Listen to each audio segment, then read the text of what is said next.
Welcome back to Episode 4 of the Geographical Thought Series on geography and geographers.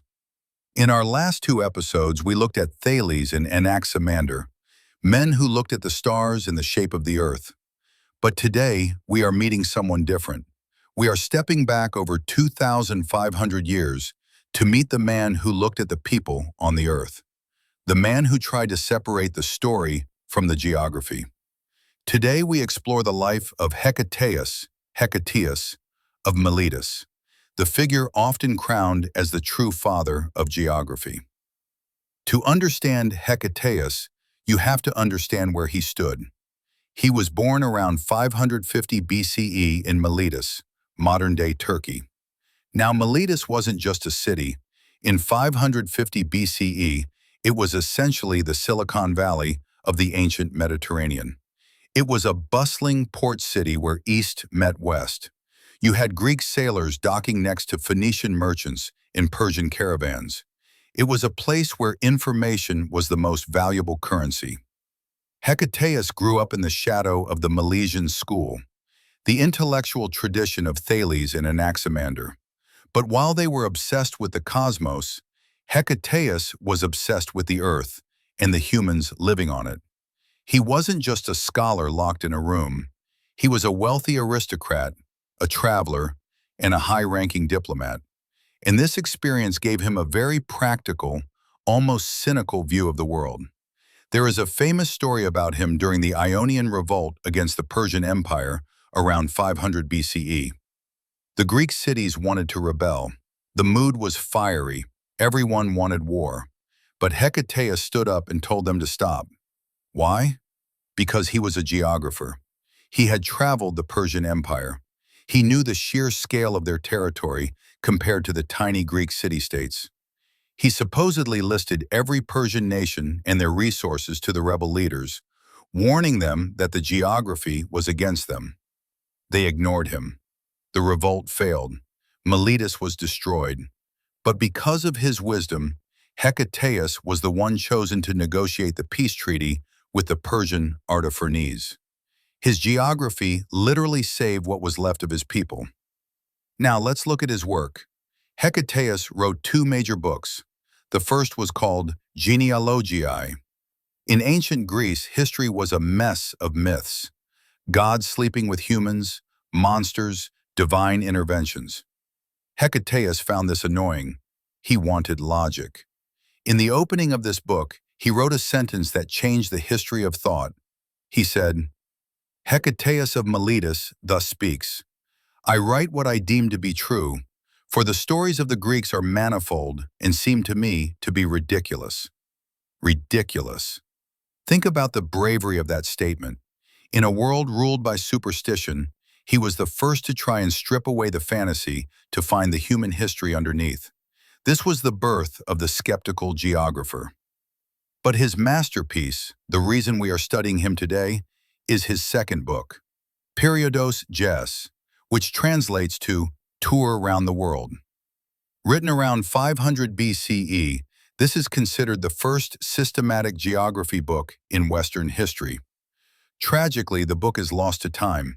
We only have about 300 fragments left, mostly quotes found in other people's books. But from those fragments, we know it was revolutionary. The work was divided into two books, Europe and Asia, which included Africa, then called Libya. And he organized it in a very specific way, as a coastal periplus. A periplus is a sailing guide, so the book reads like a voyage. Picture yourself on an ancient Greek ship. Hecataeus guides you clockwise.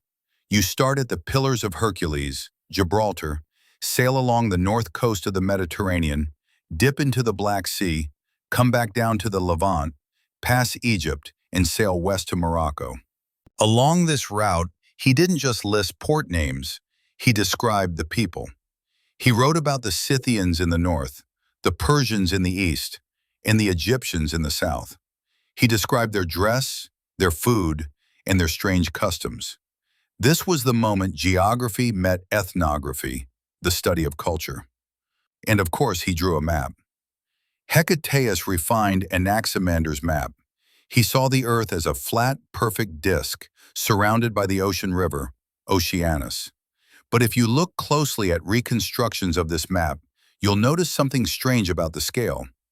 To Hecataeus, Asia was massive, taking up nearly half the world, while Europe was just a smaller northern strip. Why? Because maps are never just about land, they are about power. Living in Miletus, under the shadow of the Persians, Hecataeus felt the weight of the East. His map reflected the geopolitical reality of 500 BCE. The East was the superpower. The map was biased, yes, but it was honest about who held the power. Now you might think Hecataeus was universally loved for this. He wasn't.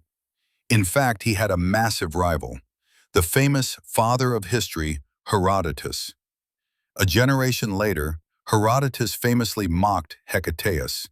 He laughed at the map, saying it was silly to draw the earth as a perfect circle, as if it were drawn by a compass tool. Herodotus knew nature wasn't that symmetrical. But here is the irony. Despite the mockery, Herodotus copied Hecataeus. Huge chunks of Herodotus's descriptions of Egypt and the phoenix bird were lifted almost word for word from Hecataeus's text. It was a classic case of a student roasting the master while standing on his shoulders. So why does Hecataeus matter? He matters because he bridged the gap. He took the mathematical geography of Anaximander and filled it with human life. He moved us from, "Where is this place?" to, "What is this place like?" He taught us that to understand the world, you cannot just sit at home and do geometry.